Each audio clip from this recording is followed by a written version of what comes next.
మా సహోదరి నీ జీవితంలో నేను వేధించేవాళ్ళు, విసిగించేవాళ్ళు, విమర్శించేవాళ్ళు, బాధ పెట్టేవాళ్ళు, గాయపరిచేవాళ్ళు, లేని వాటిని సృష్టించేవాళ్ళు, ఏదో విధంగా నిన్ను మానసికంగా, శారీరకంగా, ఆధ్యాత్మికంగా, ఆర్థికంగా కృంగతీయాలి, ఓడిపోయే విధంగా చేయాలి.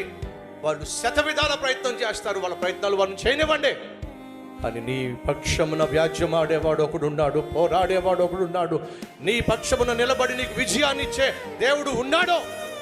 ఆయన తప్పక నీ పక్షాన పోరాడతాడు, వ్యాజ్యమాడతాడు, నిన్ను గెలిపిస్తాడు అనే నమ్మకం నీకున్నట్లయితే దేవునికి ఇచ్చిన పని చేసుకుంటూ ముందుకెళ్ళిపో. విమర్శించే వారి సంగతి ఆయన చూసుకుంటాడు.